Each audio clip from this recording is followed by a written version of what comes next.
Very good morning and a very very warm welcome to all the beautiful aspirants. आप सभी खूबसूरत लोगों का फिर से बहुत बहुत स्वागत है हमारे करंट अफेयर्स वाले सेशन में, जिसमें हम रोजाना पिछले महीनों के करंट अफेयर्स को हम लोग देख रहे हैं, क्योंकि आप लोगों का यूपी पुलिस कांस्टेबल साथ ही साथ एसएससी जीडी के एग्जाम्स आने वाले हैं, है ना। तो उससे पहले हम ये चाहेंगे कि पूरे साल का करंट अफेयर्स हम कवर कर लें, जिसमें हमने पहले जुलाई मंथ के करंट अफेयर्स को देखा, उसके बाद हमने अगस्त को देखा, और उसके बाद अब हम सितंबर महीने के करंट अफेयर्स को देख रहे हैं जो हमने ऑलरेडी पढ़ा हुआ है। ठीक है, तो फटाफट हम रिवाइज कर रहे हैं बेसिकली आज के सेशन को। ठीक है, तो बढ़ते हैं आज के पहले क्वेश्चन की तरफ। पहले क्वेश्चन की तरफ बढ़ने से पहले एक बार फटाफट से मुझे कमेंट बॉक्स में बताइए वेदर आई एम ऑडिबल और नॉट।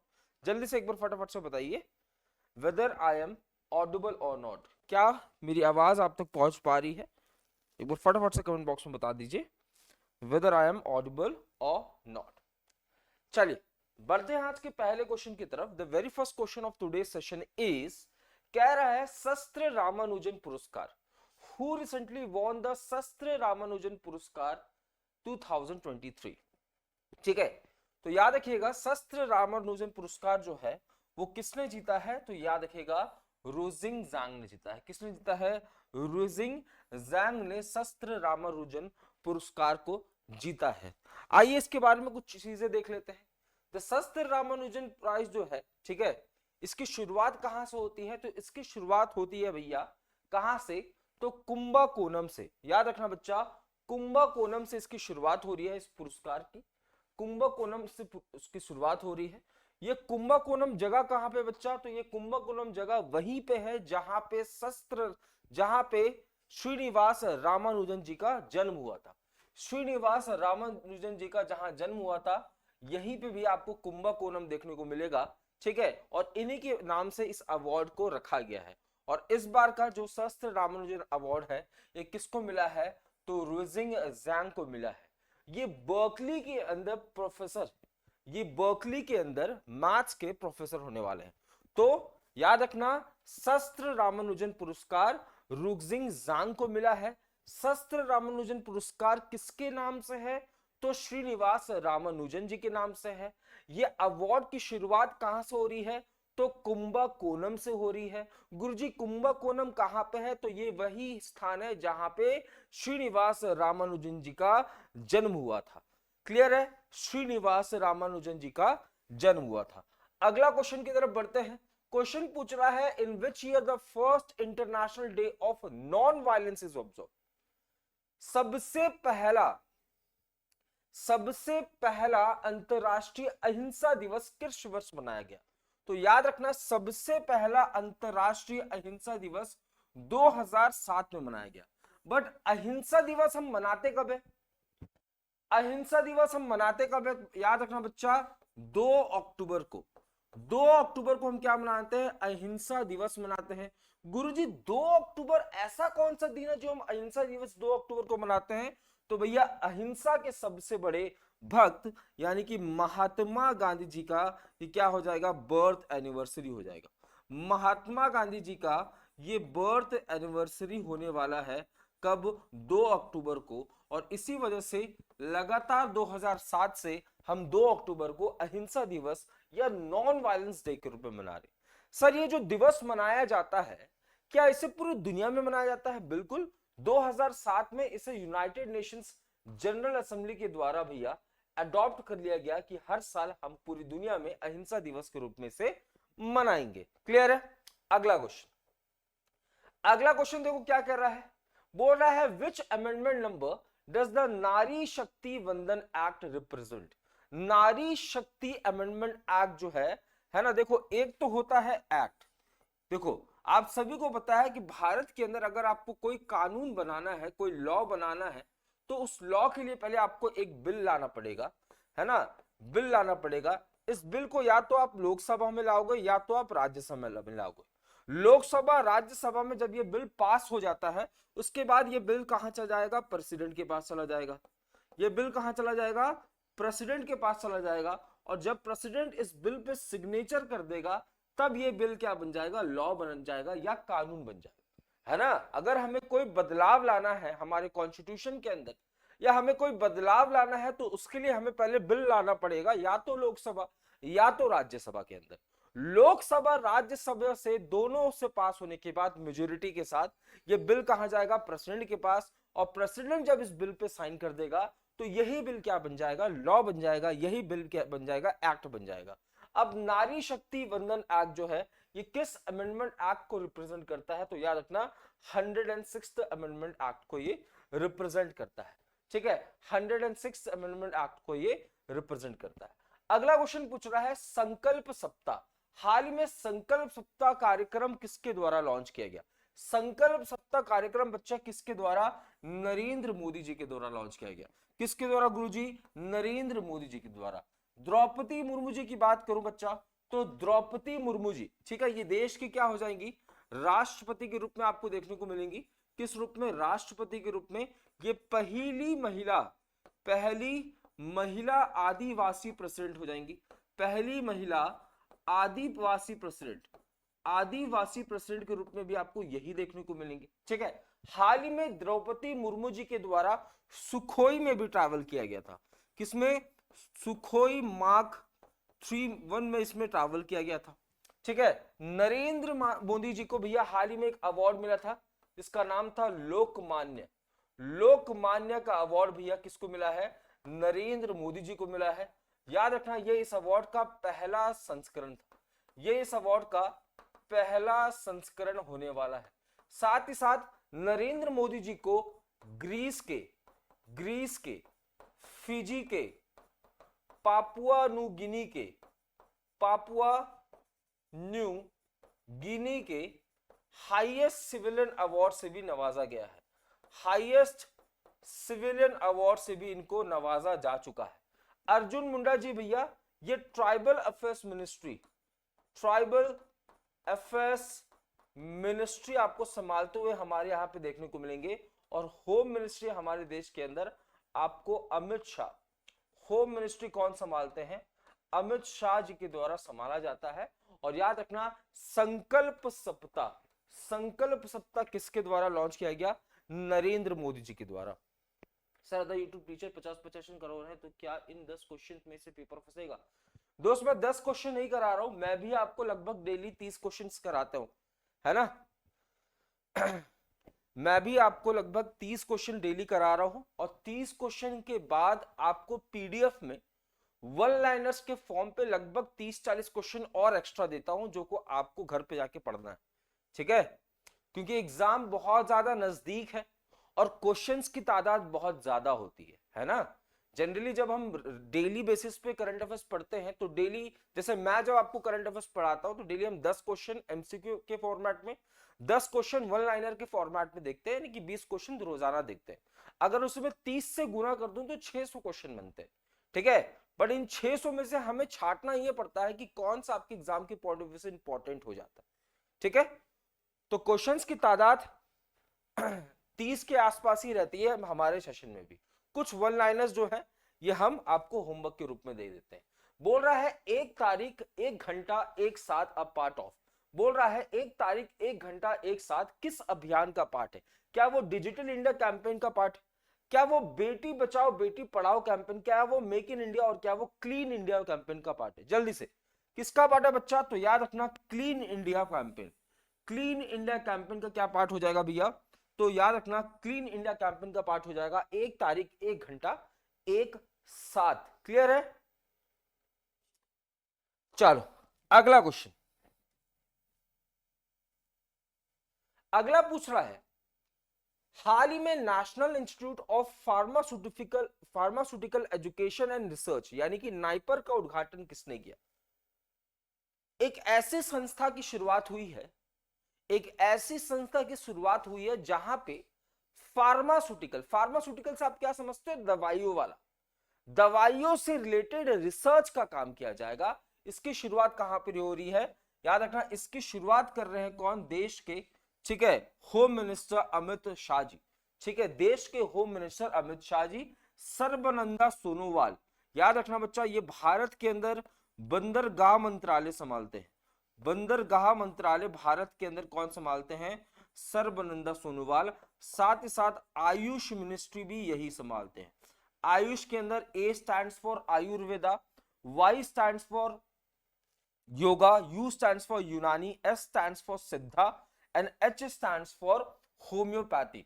मनसुख मांडविया भारत के अंदर स्वास्थ्य मंत्रालय या हेल्थ मिनिस्ट्री संभालते हुए आपको देखने को मिलेंगे।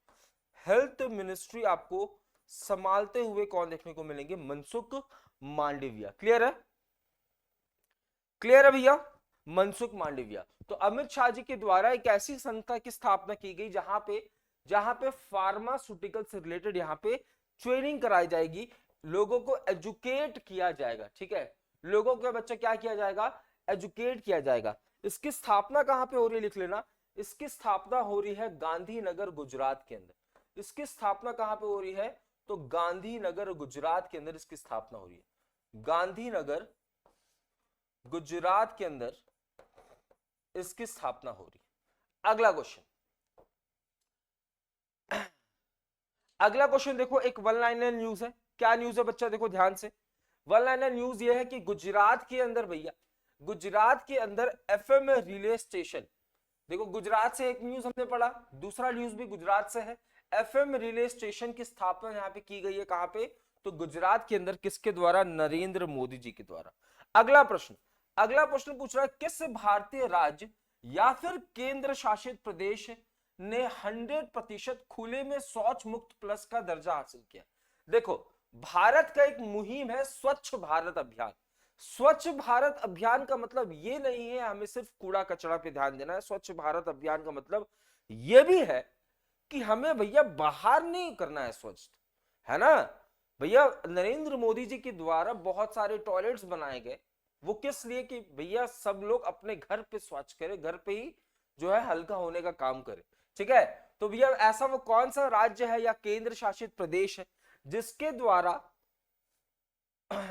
द्वारा ओपन डेफिकेशन फ्री, यानी कि वहां पे 100% लोग खुले में शौच नहीं करते हैं? तो आंसर हो जाएगा जम्मू एंड कश्मीर।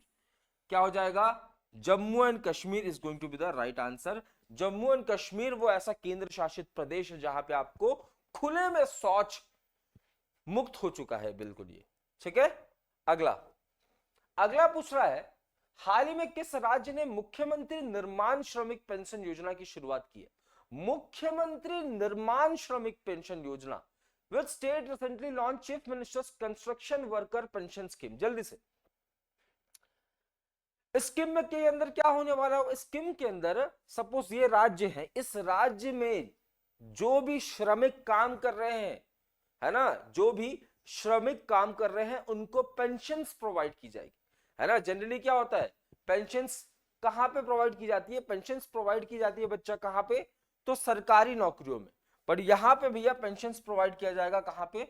उड़ीसा के अंदर। उड़ीसा के अंदर भैया जो श्रमिक है उनको पेंशन्स प्रोवाइड किया जाएगा, उनको पेंशन्स प्रोवाइड किया जाएगा। उड़ीसा के अंदर आपको सीएम के रूप में नवीन पटनायक,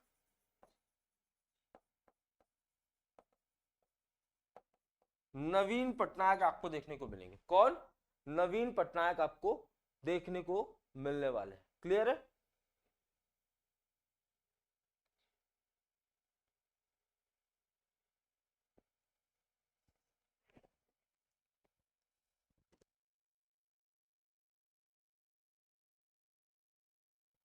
ठीक है, ये तो उड़ीसा की बात हो गई। अच्छा, उड़ीसा में याद रखना ये स्कीम कब आया था? उड़ीसा के अंदर ये स्कीम आया था 2016 में। कब आया था?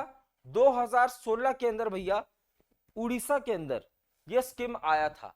बट अगर मैं पूछूं 2023 में, तो 2023 में ये स्कीम कौन लॉन्च कर रहा है? छत्तीसगढ़ लॉन्च कर रहा है। और भैया यहाँ के सीएम कौन थे? भूपेश बघेल। कौन थे? भूपेश बघेल। क्लियर बात? भूपेश बघेल। तो आंसर आपका ए हो जाएगा। अगर उड़ीसा छत्तीसगढ़ दोनों ऑप्शन में है तो भैया आपको छत्तीसगढ़ लगाना है। अगर सिर्फ उड़ीसा है तो उड़ीसा में आप टिक कर दोगे। क्लियर है? उड़ीसा में टिक कर दोगे। अगला क्वेश्चन, अगला पूछ रहा है किस अंतरराष्ट्रीय मैच में 300 रन का आंकड़ा पार करने वाले विश्व की पहली क्रिकेट टीम कौन सी है? 300 का आंकड़ा, ऐसा कौन सा अंतरराष्ट्रीय मैच है जिसमें 300 का आंकड़ा पार किया गया भैया, जल्दी बताओ। 300 का आंकड़ा पार करने वाले, ठीक है। और ये T20 में है बच्चा, किसमें है? T20 में। जय हिंद भैया, सोनू कुमार जय हिंद।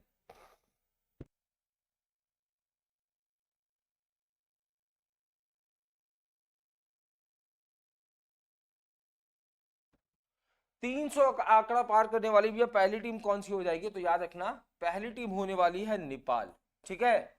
हाल ही में नेपाल ने बहुत सारे रिकॉर्ड्स बनाए T20 में। देखो क्या क्या रिकॉर्ड्स। पहला रिकॉर्ड, एक 19 साल का बालक है भैया जिसका नाम है कुशल मला। क्या नाम है? कुशल मला। इसने बच्चा फास्टेस्ट T20 सेंचुरी बनाया है ना। कितने बॉल में? तो याद रखना, इसने 34 बॉल में सेंचुरी बनाया। 34 बॉल में सेंचुरी बनाया। इससे पहले रिकॉर्ड 35 बॉल का था। इससे पहले बच्चा ये रिकॉर्ड, सभी को नमस्कार, इससे पहले ये रिकॉर्ड 35 बॉल का था। साथ ही साथ 20 ओवर में भैया 314 रन बनाए इन्होंने। साथ ही साथ एक ही इनिंग में, एक ही T20 इनिंग में 26 छक्के मारने का भी रिकॉर्ड आपको यहां देखने को मिलेगा। और साथ ही साथ 9 बॉल में 50 रन, 9 बॉलों में 50 रन का भी रिकॉर्ड आपको इसी मैच में देखने को मिलेगा। तो एक ही मैच में T20 के अंतर्गत तो 4 रिकॉर्ड्स बनाए गए, है ना। एक ही मैच में, T20 मैच में 4 रिकॉर्ड्स बनाएंगे। और ये 4 ही रिकॉर्ड्स किसके नाम पे? नेपाल के नाम पे। क्या? 34 बॉल में सेंचुरी, 9 बॉल में 50, एक इनिंग में 300 से ज्यादा रन। कितने रन? 314 रन। और एक इनिंग में सबसे ज्यादा छक्के, कितने?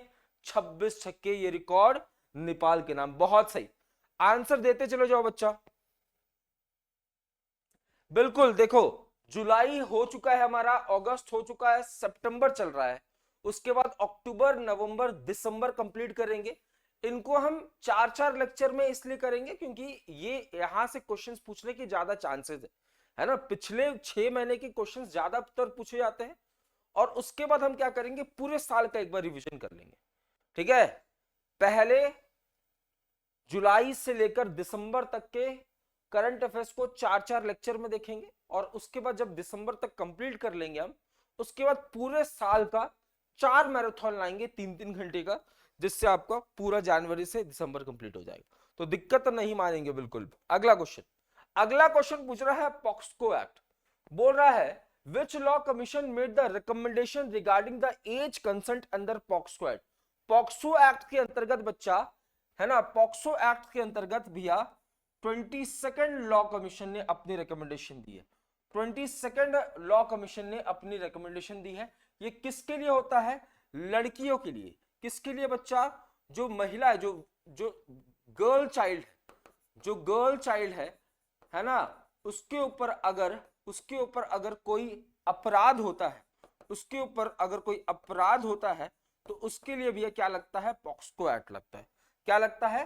पॉक्सो एक्ट लगता है, ठीक है। और इसके ऊपर जो रिकमेंडेशन दिया गया है वो किसके द्वारा दिया गया है? ऋतुराज अवस्थी जी के द्वारा। किसके द्वारा? ऋतुराज अवस्थी।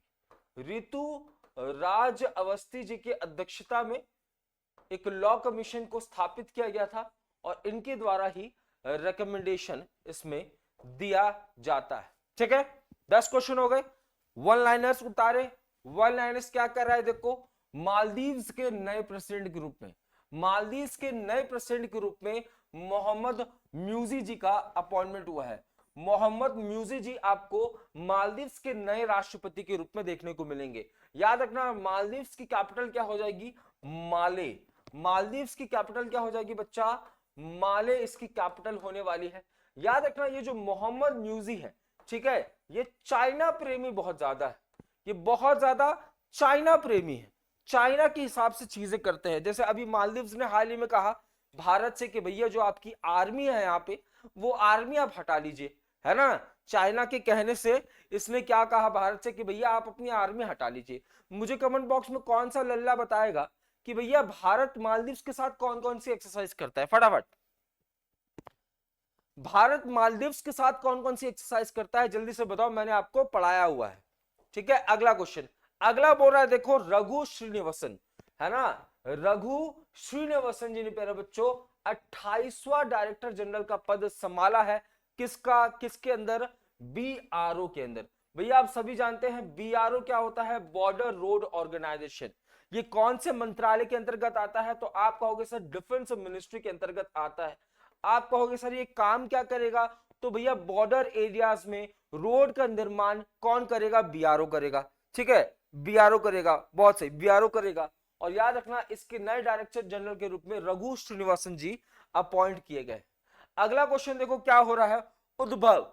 ठीक है, इंडियन आर्मी ने एक प्रोजेक्ट को लॉन्च किया है जिसका नाम क्या होने वाला है, उद्भव। प्रोजेक्ट उद्भव किसके द्वारा, इंडियन आर्मी के द्वारा लॉन्च किया गया है। ठीक है, क्वेश्चन डायरेक्टली पूछ लेगा कि हमारी कौन सी आर्म्ड फोर्सेस के द्वारा प्रोजेक्ट उद्भव लॉन्च किया जा रहा है, तो इंडियन आर्मी के द्वारा। अगला न्यूज क्या कह रहा है, के एन संत कुमार जो को भैया यहाँ पे नियुक्त किया गया है, कहां पे, as a chairman of Press Trust of India. जो प्रेस ट्रस्ट ऑफ इंडिया की बोर्ड ऑफ डायरेक्टर्स की वो कमिटी है, इसके अंदर किसको अपॉइंट किया गया है, के एन संत कुमार जी को अपॉइंट किया गया। अगला वन लाइनर देखो, आपको ये चूहा टाइप का देखने को मिलेगा। ठीक है, ये क्या है, ये जंगली सुअर है। क्या है, जंगली सुअर। जंगली सुअर को क्या कहते हैं, हम बोर कहते हैं। सुअर को तो वैसे हम पिग कहते हैं, पर जंगली सुअर को हम क्या कहते हैं, बोर कहते हैं। तो दुनिया का सबसे छोटा जंगली सुअर, जिसे हम पिग्मी हॉक के नाम से जानते हैं, ये आपको असम के मानस नेशनल पार्क में पाया गया। ठीक है, अगला वन लाइनर न्यूज देख लेते हैं। अच्छा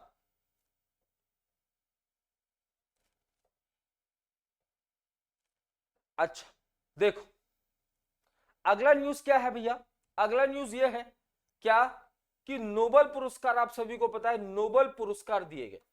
नोबेल पुरस्कार याद रखना, नोबेल पुरस्कार हर साल 10 दिसंबर को दिया जाता है। 10 दिसंबर को दिया जाता है। ठीक है, किसके नाम से अवार्ड दिया जाता है, अल्फ्रेड नोबेल जी के नाम से अवार्ड दिया जाता है। अल्फ्रेड नोबेल जी के नाम से नोबेल पुरस्कार दिया जाता है।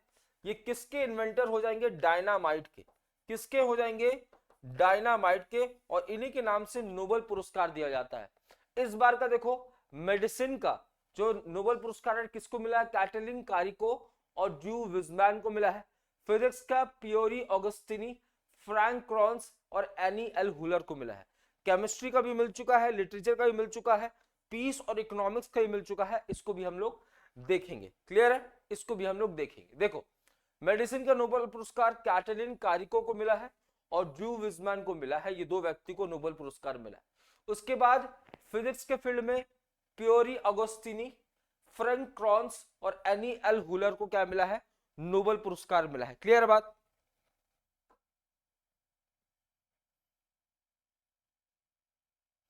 बिल्कुल।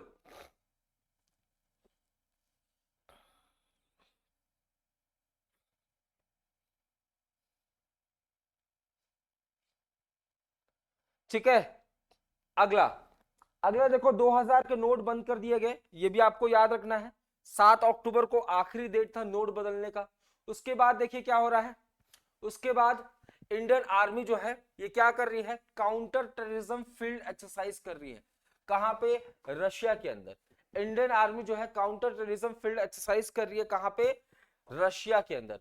अगला वन लाइनर न्यूज क्या है भैया, मणिपुर। मणिपुर में आप सभी को पता है बहुत ज्यादा विवाद चल रहा है, जिसकी वजह से वहां पे आस्पा एक्ट लगा दिया गया। आस्पा एक्ट सबसे पहले किस राज्य में लगाया गया था, तो आप कहोगे नागालैंड के अंदर। आस्पा एक्ट क्या होता है, तो स्पेशल पावर्स यहां पे दे दिए जाते हैं। मणिपुर के अंदर भैया आस्पा एक्ट को 6 महीने के लिए यहां पे बढ़ा दिया गया है। 6 महीने के लिए यहां पे भैया क्या कर दिया गया है, बढ़ा दिया गया है। मिनिस्ट्री ऑफ टूरिज्म, ठीक है, मिनिस्ट्री ऑफ टूरिज्म भारत के अंदर कौन संभालते हैं, जी किशन रेड्डी जी।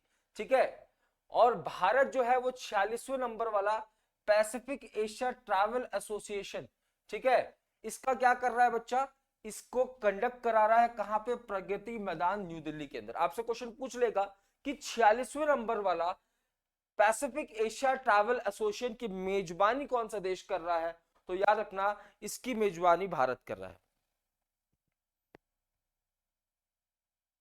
वन लाइनर को पीडीएफ से पढ़ लो, देखो अभी नोट करने का समय है नहीं, है ना। नोट करने का समय तब होता है जब आप पूरे साल करंट अफेयर्स पढ़ रहे होते हैं, जब आप पूरे साल करंट अफेयर्स पढ़ते हो तब आप नोट करते हो। अभी आपके पास समय है नहीं, 3-4 बार आंखों के सामने से निकाल दो, है ना, 3-4 बार आंखों के सामने से भैया निकाल दो। चलो वन लाइन देखो, वन लाइनर खत्म हो गए। अब किसकी शुरुआत हो गई भैया, क्वेश्चंस की दोबारा शुरुआत होगी। क्या कह रहा है पहला क्वेश्चन, निम्नलिखित में से किसने हाल ही में इंडिया एजिंग रिपोर्ट 2023 जारी किया। इंडिया एजिंग रिपोर्ट भैया, इंडिया एजिंग रिपोर्ट यानी कि भारत के अंदर भैया कितने प्रतिशत जवान लौंडे हैं, कितने प्रतिशत बूढ़े लोग हैं, कितने प्रतिशत क्या लोग हैं, महिलाएं हैं, ये सारे बातों को भैया यहाँ पे इस डेटा को किसने रिलीज किया है, तो यूनाइटेड नेशंस पॉपुलेशन फंड। ठीक है, यूनाइटेड नेशंस पॉपुलेशन फंड के द्वारा एक रिपोर्ट जारी की गई है जो कि क्या बताएगी, वो बताएगी भैया भारत के अंदर किस एज के कितने लोग हैं, किस एज के कितने लोग हैं। गुरुजी आईएमएफ क्या है भैया, इंटरनेशनल मॉनेटरी फंड, ये आपको यूएसए के अंदर देखने को मिलेगा। कहां पे, यूएसए के अंदर। वर्ल्ड बैंक, ये भी आपको यूएसए के अंदर देखने को मिलेगा। इसके हेड के रूप में याद रखना बच्चा अजय बंगा जी देखने को मिलेंगे। कौन, भारत के अजय बंगा जी, या भारतीय मूल के अजय बंगा जी आपको यहाँ पे हेड के रूप में देखने को मिलने वाले हैं। ठीक है, हेड के रूप में आपको देखने को मिलने वाले हैं। अगला क्वेश्चन, लैंगिक समानता को आगे बढ़ाने और युवाओं को सशक्त बनाने के लिए हाल ही में क्रायो 4 गुड मॉड्यूल किसने लॉन्च किया। क्रायो 4 लैंगिक समानता को बराबर करने के लिए भैया, यानी कि महिला पुरुष को एक बराबर लाना है, कंधे से कंधा मिलवाना है। इसके लिए बच्चा एक मुहिम की शुरुआत की जा रही है। धर्मेंद्र प्रधान, गुरुजी धर्मेंद्र प्रधान कौन सा मंत्रालय संभालते हैं, तो भारत के अंदर एजुकेशन मिनिस्ट्री यही संभालते हैं। एजुकेशन मंत्रालय, एजुकेशन मिनिस्ट्री यही संभालते हैं। और इनके द्वारा क्रायो एक मुहिम को लॉन्च किया जा रहा है, जिसका मेन मकसद क्या होने वाला है, तो जिसका मेन मकसद होने वाला है लैंगिक समानता को आगे बढ़ावा देना, लैंगिक समानता को बढ़ावा देना। अगला न्यूज पूछ रहा है, पहला अंतरराष्ट्रीय कॉफी दिवस कब मनाया गया। पहला इंटरनेशनल कॉफी दिवस कब मनाया गया। आंसर नहीं आ रहा आप लोगों का, कतई कोई आंसर नहीं दे रहा है आज। हाँ जी, आंसर दो भैया, हमने लगभग 30 क्वेश्चन देख लिया ऑलरेडी, जल्दी आंसर दो। बताओ भैया, पहला अंतरराष्ट्रीय कॉफी दिवस कब बच्चा, याद रखना 2015 में। बट अगर मैं पूछूं कॉफी दिवस मनाया कब जाता है, बताओ कॉफी दिवस मनाया कब जाता है। अगर आपसे पूछता पहली बार तो आप 2015 लगा चुके हो, बट कॉफी दिवस मनाया कब जाता है, जल्दी से। कॉफी दिवस मनाया कब जाता है तो लिख लो 1 अक्टूबर। कॉफी दिवस कब मनाया जाता है बच्चा, 1 अक्टूबर को हम कॉफी दिवस मनाते हैं। क्लियर बात, 1 अक्टूबर को हम कॉफी दिवस को मनाते हैं। अगला क्वेश्चन, अगला देखो क्या कह रहा है, देखो अगला देखो क्या है। अगला कह रहा है सितंबर 25 से लेकर 28 तक बेंगलुरु के अंदर क्या हुआ है, 5th वर्ल्ड कॉफी कांग्रेस। देखो कैसे इंपॉर्टेंट हो गया भैया, 1 अक्टूबर को हम विश्व कॉफी दिवस मनाते हैं, और भैया 25 से लेकर 28 अक्टूबर तक जो 5वां अंतरराष्ट्रीय कॉफी सम्मेलन है, इसकी मेजबानी भी किसने की है, हमने की है। इसकी मेजबानी नहीं भी किसने की है, भारत ने की। ठीक है, उसके बाद 14वें नंबर का वर्ल्ड स्पाइस कांग्रेस, स्पाइस यानी कि मसाला, तो वर्ल्ड स्पाइस कांग्रेस की भी मेजबानी भैया किसने की है, भारत ने। 15 से 17 सितंबर के बीच में, कहां पे, तो मुंबई महाराष्ट्र के अंदर। देखो एक ही क्वेश्चन से कितनी बातें हमने देख ली भैया। क्वेश्चन पूछा कि पहला अंतरराष्ट्रीय कॉफी दिवस 2015 कब मनाते हैं, 1 अक्टूबर को। आपने बोला गुरुजी समझ में आ गया। फिर मैंने बोला 5वां अंतरराष्ट्रीय कॉफी कॉन्फ्रेंस का आयोजन कहां पे हुआ भैया, तो इसका आयोजन बेंगलुरु के अंदर हुआ। कब से कब तक, 25 से 28 सितंबर के बीच में। फिर मैंने बोला भैया कि कॉफी सुन रहे हो तो भैया अंतरराष्ट्रीय स्पाइस मसाला कांग्रेस कौन सा नंबर वाला, 14वें वाला, कब से कब तक, 15 से 17 सितंबर। कहां से, तो मुंबई महाराष्ट्र के अंदर। तो ये भी बात आपको याद रखना, एक ही क्वेश्चन से भैया 3-4 चीजें याद रखना। बोल रहा है भारत के किस राज्य में एक बल एक जिला नीति लागू होने वाला है। एक जिला one force one district policy, यानी कि हर डिस्ट्रिक्ट में एक फोर्स होगा, है ना। वो कहां पे भैया, तो बवाल कहां मचा हुआ है, मणिपुर के अंदर। बवाल कहां मचा हुआ है, मणिपुर के अंदर बवाल मचा हुआ है, तो यहीं पे इसको लॉन्च किया जा रहा है। अगला देखो क्या हो रहा है। अच्छा, वन लाइनर न्यूज आ गया, आ जाओ। अगला देखो क्या हो रहा है बच्चा। अगला ये आपको कौन देखने को मिलेंगे, सचिन रमेश तेंदुलकर जी। कौन है, सचिन रमेश तेंदुलकर जी। याद रखना इनको स्माइल इंडिया, स्माइल इंडिया का ब्रांड एम्बेसडर बनाया गया। स्माइल इंडिया का ब्रांड एम्बेसडर बनाया गया है। साथ ही साथ लिख लो, इलेक्शन कमीशन के द्वारा, इलेक्शन कमीशन के द्वारा इनको यूथ आइकन बनाया गया है, यूथ आइकन बनाया गया है।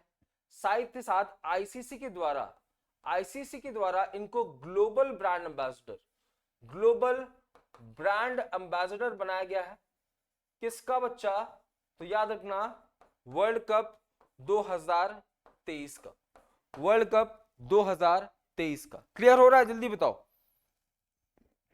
फटाफट से कमेंट बॉक्स में बताओ क्या चीजें क्लियर हो रही हैं, फटाफट से,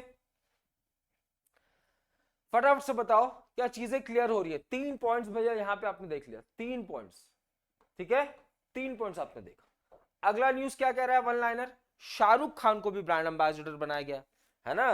देखो इनको ग्लोबल ब्रांड एम्बेसडर बनाया है। क्वेश्चन अगर पूछेगा global brand ambassador of world cup 2023, तो आप बोलोगे सचिन रमेश तेंदुलकर। बट अगर आपसे पूछे, अगर आपसे पूछे सिर्फ ब्रांड एम्बेसडर, तो भैया किंग खान, ठीक है। अगला देखो, ला लीगा। ला लीगा एक बहुत ही फेमस स्पोर्ट्स टूर्नामेंट होता है। कहां पे बच्चा, तो ये एक फुटबॉल का टूर्नामेंट होता है, ठीक है, फुटबॉल का। और पहली बार ऐसा हुआ है कि किसी भारतीय क्रिकेटर को ला लीगा के अंदर भैया ब्रांड एम्बेसडर नियुक्त किया गया है। वो कौन हो जाएंगे, वो हो जाएंगे रोहित शर्मा जी। कौन हो जाएंगे, रोहित शर्मा जी। उसके बाद मैंने आपको बताया था Blaze and Tonk, Blaze and Tonk, Blaze ये क्या है, ब्लेज, और ये है टोंक। ब्लेज एंड टोंक को क्या बनाया गया है, तो भैया ये हो जाएगा वर्ल्ड कप 2023 का क्या, मस्कट। जैसे फुटबॉल वर्ल्ड कप हुआ, कहां हुआ, कतर के अंदर। तो फुटबॉल वर्ल्ड कप के अंदर जो कतर में हुआ, वहां पे मस्कट क्या था, लाइव था। वैसे यहां पे मस्कट क्या है, तो ब्लेज एंड टोंक, या मैं कहूं क्रिप्टोवर्स, या मैं कहूं क्रिप्टोवर्स। उसके बाद देखो भैया, president Joko Widodo, president Joko Widodo ने क्या लॉन्च किया है भैया, हुश लॉन्च किया है। हुश क्या है भैया, तो ये साउथ ईस्ट एशिया का सबसे ज्यादा स्पीड वाला रेलवे प्रोजेक्ट, ठीक है। साउथ ईस्ट एशिया का, साउथ ईस्ट एशिया का सबसे फास्टेस्ट रेलवे प्रोजेक्ट जो है किसके द्वारा लॉन्च किया गया है, तो याद रखना जोको विदोदो के द्वारा। किसकी मदद से लॉन्च किया गया है, तो चाइना की मदद से इसको लॉन्च किया गया। किसकी मदद से, चाइना की मदद से। उसके बाद देखो, चाइना का एक स्पाई सैटेलाइट है ना। चाइना ऐसे काम करते रहता है बीच बीच में, ठीक है। चाइना के द्वारा स्पाई सैटेलाइट्स लॉन्च किए जाते हैं। कौन सा देश भैया क्या कर रहा है ना, किस देश की क्या रणनीति है, इसको देखने के लिए भैया चाइना जो है वो स्पाई सैटेलाइट लॉन्च करते रहता है। तो भैया याद रखना चाइना का एक स्पाई सैटेलाइट है जिसका नाम क्या हो जाएगा, योगान। इसको हाल ही में गोबी डेजर्ट से लॉन्च किया गया। कहां से, गोबी डेजर्ट से इसको लॉन्च किया गया, गोबी डेजर्ट से लॉन्च किया गया। अगला वन लाइनर न्यूज क्या है बच्चा, आपको इमेज में एक बालक दिख रहा है, आपके जैसा कोई एक बालक है। ये बालक क्या कर रहा है बच्चा, ये बालक जो है ये 2 पहिया वाहन चला रहा है। ये जो 2 पहिया वाहन चला रहा है, इसके ऊपर आपको कोई चीज दिखाई दे रही होगी। ये क्या है, ये सोलर पैनल्स है ना। ये जो बालक 2 पहिया वाहन चला रहा है, इसके ऊपर क्या लगा हुआ है, सोलर पैनल्स लगा हुआ है, ठीक है बात। ये सोलर पैनल्स क्या करेगा, इलेक्ट्रिसिटी जनरेट करेगा। हाँ जी, क्या करेगा, इलेक्ट्रिसिटी जनरेट करेगा। बात क्लियर है, इलेक्ट्रिसिटी जनरेट करेगा। और जब इलेक्ट्रिसिटी जनरेट करेगा तो रात को भैया यहाँ पे बल्ब लगाया जाएगा, बल्ब लगाया जाएगा। तो बल्ब लगेगा तो यहाँ पे भैया रोशनी प्रोवाइड होगी, रोशनी प्रोवाइड होगी। तो भारत का पहला ऐसा साइकिल ट्रैक, है ना, जहां पे सोलर से इलेक्ट्रिसिटी प्रोवाइड किया जा रहा है बच्चा, ये 23 किलोमीटर का ट्रैक होने वाला है। इसका उद्घाटन कहां पे? हैदराबाद के अंदर। ठीक है, हैदराबाद के अंदर एक ऐसा ट्रैक बनाया गया है जहां पे आप साइकिल चलाओगे मस्त दिन में। ठीक है, और दिन में साइकिल चलाओगे, धूप आएगा मस्त, उस धूप के नीचे आप साइकिल चलाओगे, है ना, ऊपर सोलर पैनल लगा है, वो भैया सोलर एनर्जी को इलेक्ट्रिकल एनर्जी में कन्वर्ट करेगा और रात को मस्त बल्ब वाला मजा देगा आपको। अगला क्वेश्चन, अगला देखो क्या हो रहा है। कुडुम्बश्री केरला का एक शहर है जिसका नाम क्या हो जाएगा? कुडुम्बश्री। इनके द्वारा केरला में थिरिके स्कूल नाम का एक मुहिम चलाया गया। थिरिके स्कूली नाम का एक मुहिम चलाया गया। इसका मेन उद्देश्य क्या है? तो इसका मेन उद्देश्य है केरला के अंदर वो लड़कियां जिन्होंने पढ़ाई को बीच में छोड़ दिया है उसको दोबारा से स्कूल में भर्ती कराना। तो याद रखना, क्वेश्चन डायरेक्टली पूछेगा थिरिके स्कूली नाम का प्रोजेक्ट या मुहिम किस राज्य के द्वारा? तो केरला के द्वारा। ठीक है, केरला के द्वारा। उसके बाद देखिए क्या हो रहा है। उसके बाद नरेंद्र मोदी जी आपको देखने को मिल रहे हैं, ब्लैक कलर का मस्त जैकेट पहना हुआ है इन्होंने। ठीक है, तो भैया नरेंद्र मोदी जी के द्वारा प्यारे बच्चों 7,000 करोड़ की लागत का, है ना, प्रोजेक्ट लॉन्च किया गया। कहां पे? राजस्थान के अंदर। ठीक है, क्लियर हो गया। लगभग 40-50 क्वेश्चन हम ऑलरेडी देख चुके हैं।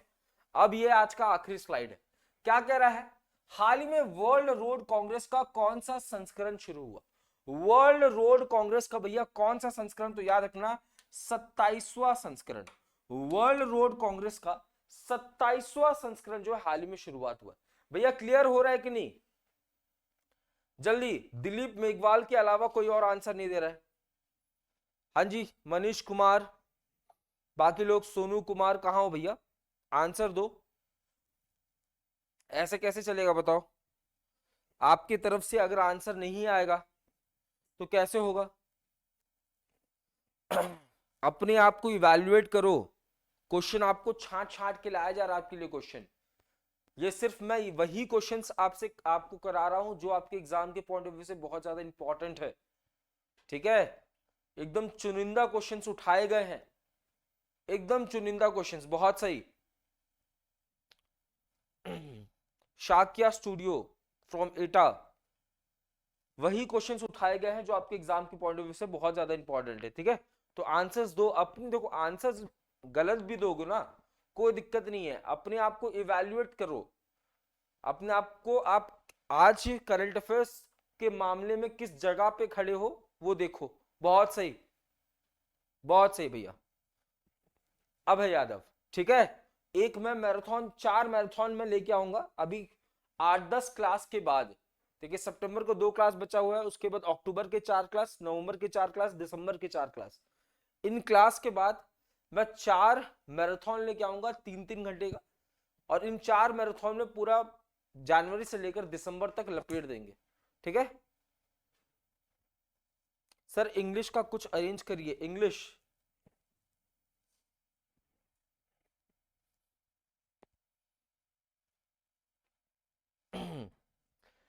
चलिए अगला प्रश्न, अगला पूछ रहा है। हाँ अच्छा, इसका आयोजन कहां पे हुआ बच्चा? तो यहां लिख लेना, यहां इसका आयोजन हुआ है चेक रिपब्लिक।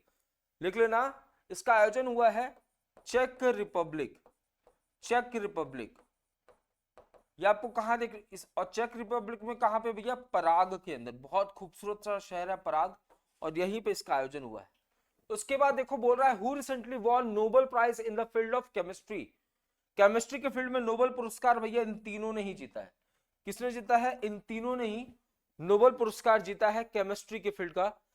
आपको ये शक्ल देखने को मिल रहा है, बवंडी साहब, ब्रूस साहब, एक्कीमूव साहब। ठीक है, और तीनों ही यूएसए से हैं, याद रखिएगा। अगर मैं आपसे पूछूं केमिस्ट्री का पहला नोबेल पुरस्कार, तो केमिस्ट्री का पहला नोबेल पुरस्कार जैकोबस हेनरिकस ने जीता था। ठीक है, जैकोबस हेनरिकस वोल्ट ने जीता था। ठीक है, और पूछूं मैं भारत की तरफ से केमिस्ट्री का पहला नोबेल पुरस्कार, तो वेंकटरमन रामाकृष्णन। किसने? वेंकटरमन रामाकृष्णन ने जीता था। अगला देखो लिटरेचर का नोबेल पुरस्कार, जॉन फूजे। लिटरेचर का नोबेल पुरस्कार इस साल किसने जीता है? जॉन फूजे ने जीता है। अगर मैं पूछूं लिटरेचर का सबसे पहला नोबेल पुरस्कार किसने जीता था, तो सुली प्रोदमे ने जीता था। अगर मैं पूछूं भारत की तरफ से लिटरेचर का सबसे पहला नोबेल पुरस्कार कौन जीता था, तो हमारे द ग्रेट रविंद्रनाथ टैगोर। ठीक है, द ग्रेट रविंद्रनाथ टैगोर। बताओ संप्रीति, संप्रीति का कौन सा संस्करण हाल ही में शुरुआत हुआ है, तो संप्रीति का 11वां संस्करण। किसके किसके बीच में होता है, कौन बताएगा, जल्दी बताओ। संप्रति का कौन सा संस्करण हाल ही में शुरू हुआ है, तो 11वां संस्करण। संप्रति एक्सरसाइज किसके किसके बीच में होता है, भारत और बांग्लादेश के बीच में। किसके किसके बीच में, भारत और बांग्लादेश के बीच में आपको संप्रति एक्सरसाइज देखने को मिलेगा। ठीक है, भारत और बांग्लादेश के बीच में संप्रति एक्सरसाइज। बोल रहा है सैफ अंडर 19 चैंपियनशिप किसने जीता है, सैफ अंडर 19 चैंपियनशिप भैया भारत ने जीता है। किसने जीता है, सैफ अंडर 19 चैंपियनशिप गुरुजी भारत ने जीता है। क्लियर है बात, भारत ने जीत लिया है। अगला पूछ रहा है हाल ही में ग्लोबल इंडियन अवार्ड 2023 पाने वाली पहली महिला कौन है। भैया पहली महिला कौन हो जाएगी, सुधा मूर्ति जी। गुरुजी सुधा मूर्ति जी के बारे में कुछ बता दीजिए ना। देखो याद रखना, आपने एक कंपनी सुना होगा, आपने एक कंपनी सुना होगा इन्फोसिस। क्या सुना होगा, इन्फोसिस नाम का आपने एक कंपनी सुना होगा। ये इन्फोसिस कंपनी किसकी है, नारायण मूर्ति की। किसकी है गुरुजी, नारायण मूर्ति की ये कंपनी है। तो गुरुजी इनका इनसे क्या संबंध, आप इधर उधर की बातें क्यों बता रहे हो।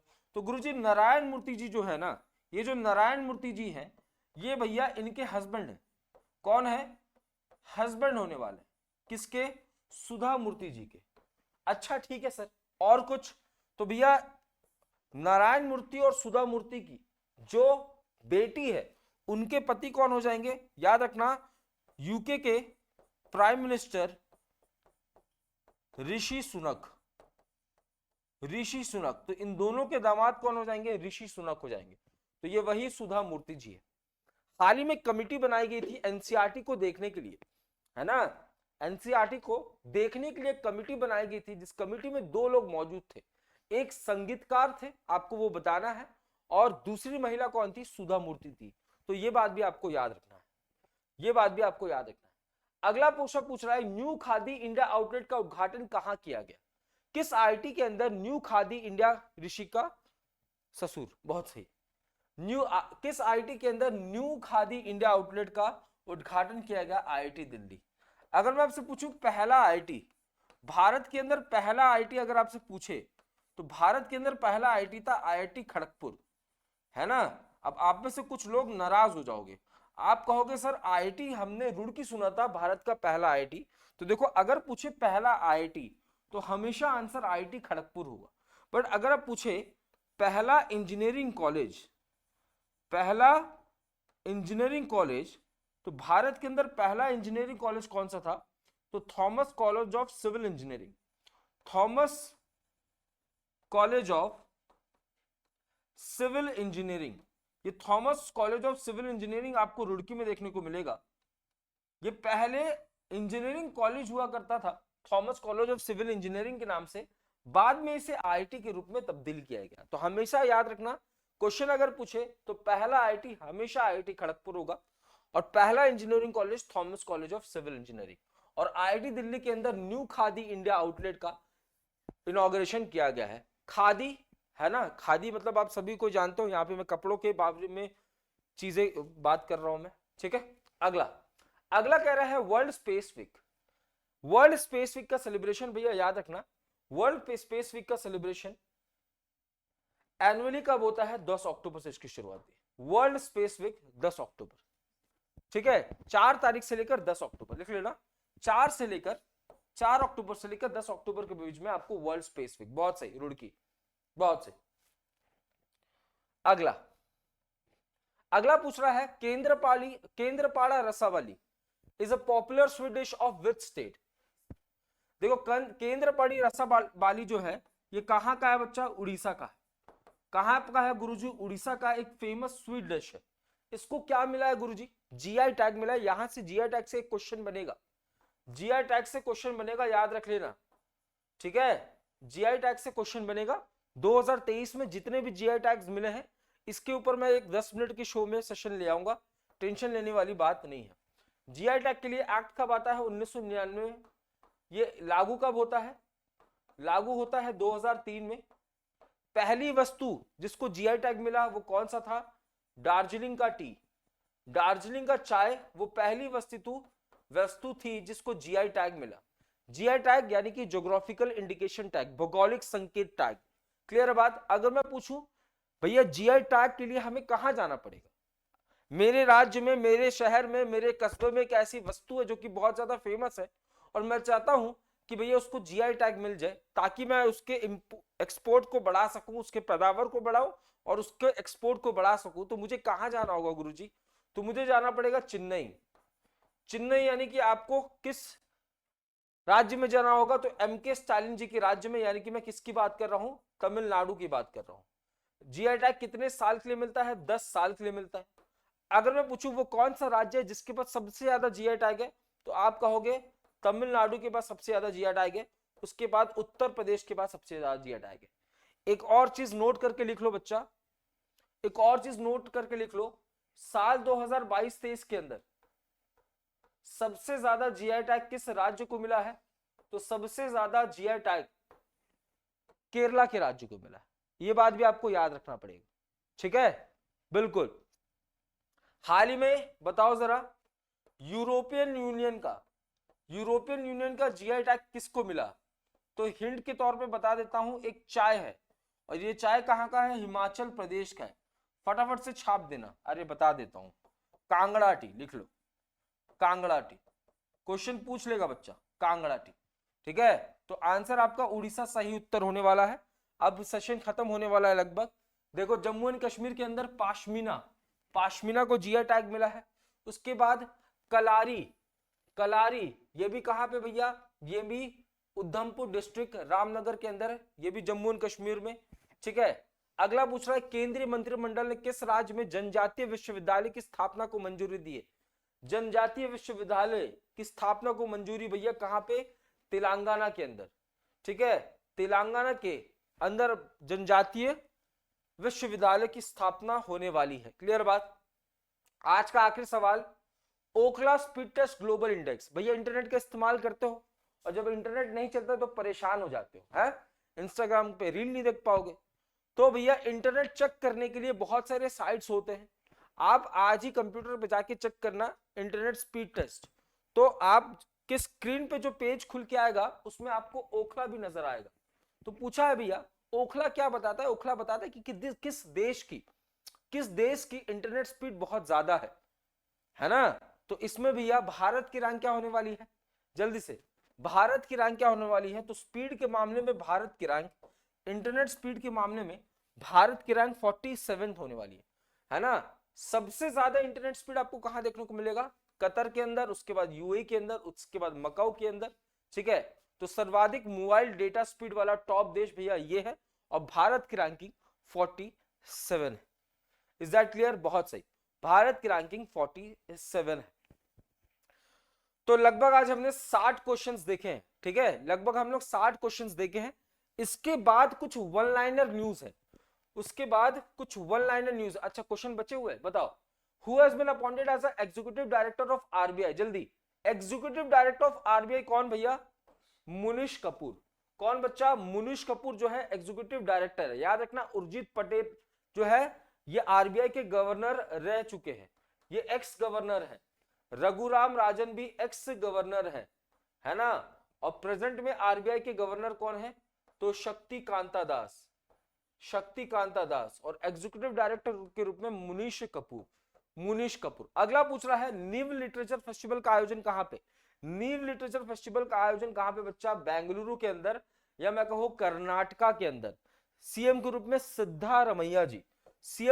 सिद्धारमैया जी आपको देखने को मिलेंगे, ठीक है? तो अब कुछ वन लाइनर न्यूज है, ये आपको पीडीएफ में दे दूंगा, इस पीडीएफ को आप एक बार चेकआउट कर लेना। लगभग हमने 60-65 क्वेश्चंस आज के सेशन में देखे। कल के सेशन में भी इसी तादाद में क्वेश्चंस को रखेंगे क्योंकि एग्जाम आपका बहुत ज्यादा नजदीक है। अगर सेशन में मजा आ रहा है ना, ईमानदारी से अगर सेशन में मजा आ रहा है तो ईमानदारी के साथ अपने दोस्तों को इस सेशन के साथ जोड़िए, है ना, क्योंकि आगे चलते हुए और भी ताबड़तोड़ तरीके से हम बल्लेबाजी करने वाले हैं, पूरे करंट अफेयर्स को लपेटने वाले हैं, और एक बार दिसंबर तक पहुंच गए उसके बाद पूरे साल का रिवीजन करेंगे मैराथन क्लास में। ठीक है, तो मिलते हैं कल करंट अफेयर्स के अपने अगले पड़ाव में। तब तक के लिए अपना ध्यान रखें, तैयारी को मजबूत करते रहिए। ठीक है, मैं शुभम सिंह आपसे अलविदा लेता हूं। जय हिंद, जय भारत।